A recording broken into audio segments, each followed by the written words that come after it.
And welcome back everybody to another Octopath Traveler 2 video. And today I've clocked in just over 25 hours into my playthrough and thought it was time to talk about this game, as I believe I'm roughly halfway through it. Be advised though of light spoilers ahead, and some video will show some moments and bosses from the mid-game. I also have not looked into guides, OP builds, or if there's any secret items or quests that I am missing. I am simply playing through the game for the enjoyment blindly and experiencing it without the help from the internet. So with that, let's get into it. The categories that I'm going to break down this mid-game playthrough is character stories and new doubled up story moments, team compositions and the job system, exploration of the world, and grinding strategies. In the first video, I went over the battle system, graphics, art style, and the mood the game sets, so I will not be returning to those themes.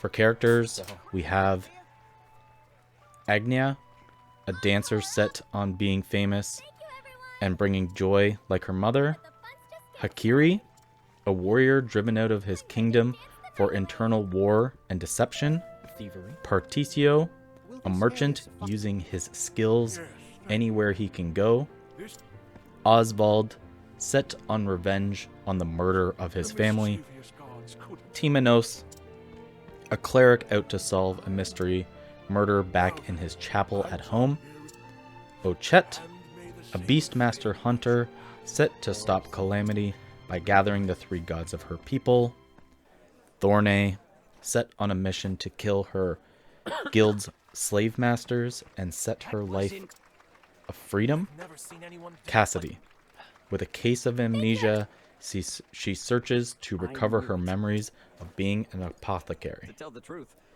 Lots of these stories are well written and hold the attention of the player, but the most notable coming into the middle of the playthrough has to be Oswald, Thornay, surprisingly Particio, and Timanos. The reasons they press through the world searching for the answers or discovery is always apparent and compelling to the player.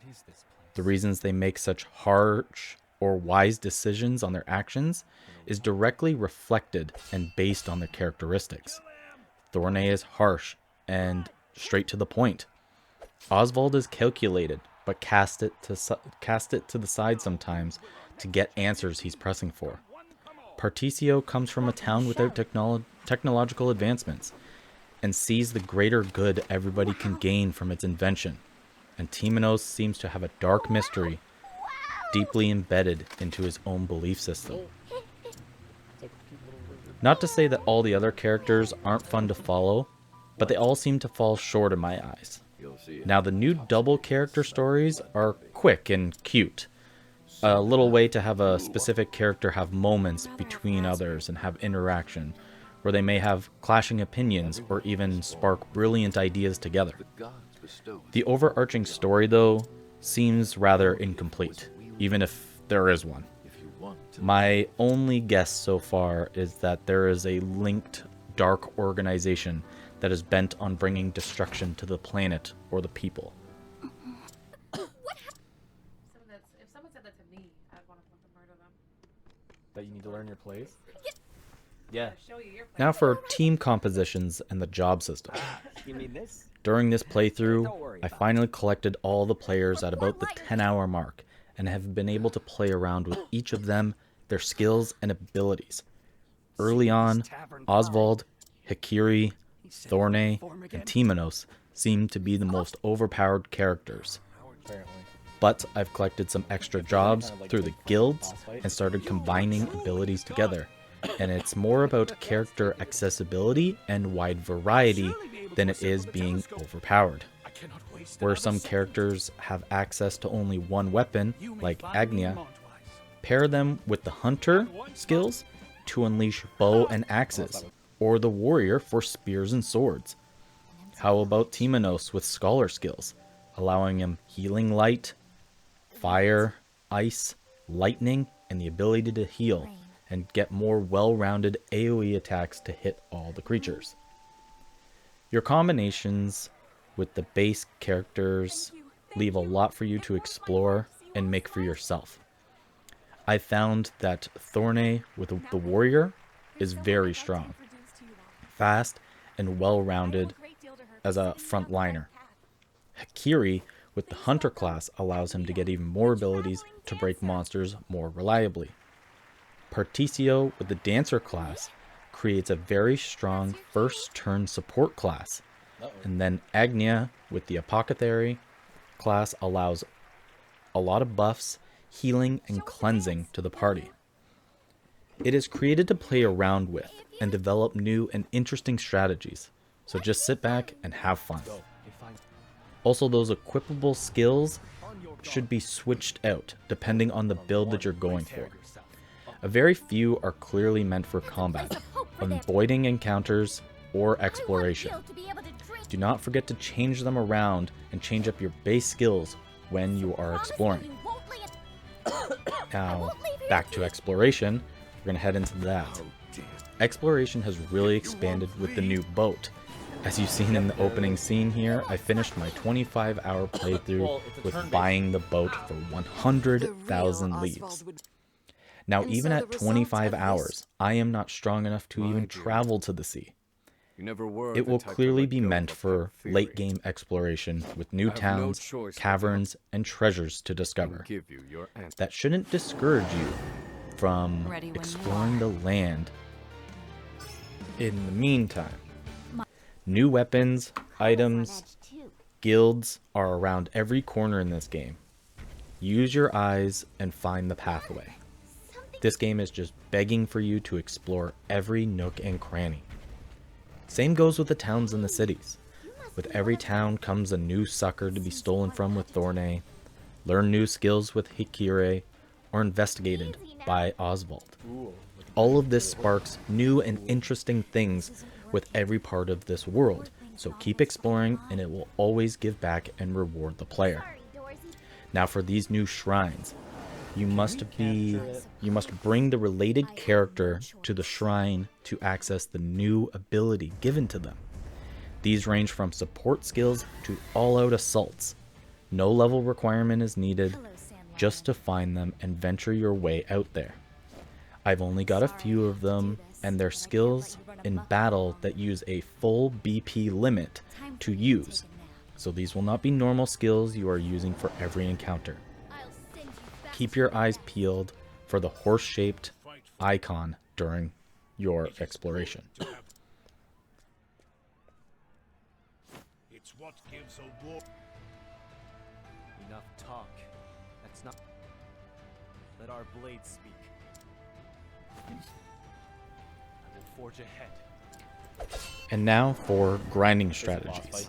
Every RPG player's favorite part about these types of games.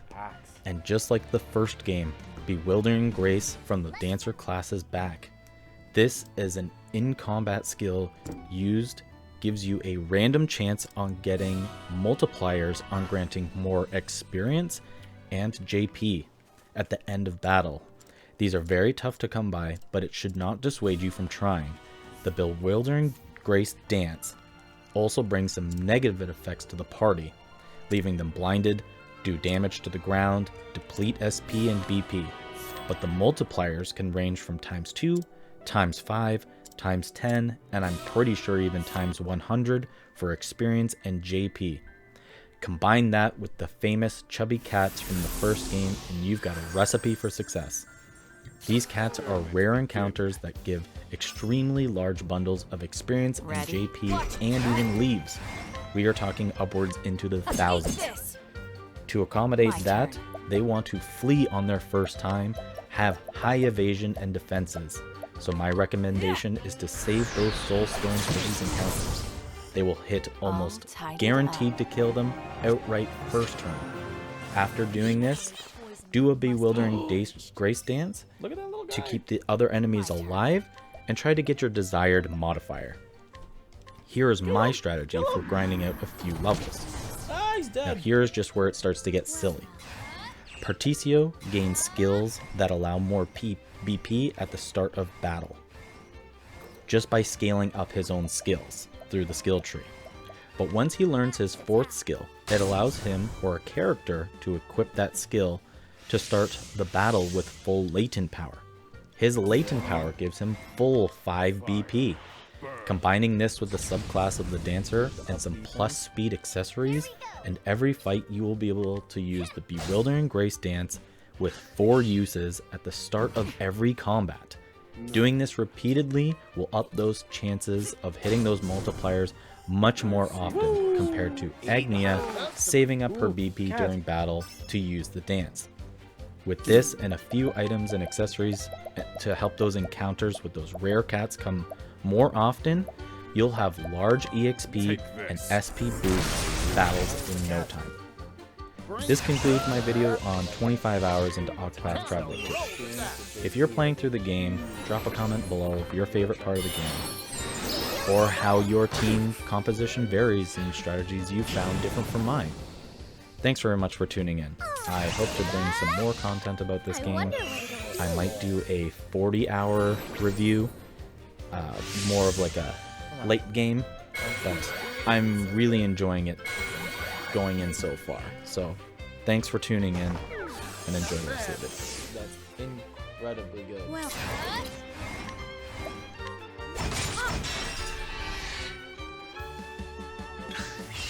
thank you, Captain. This is what it means to be a star. Forgive me. I did it. So watch I wasn't expecting that.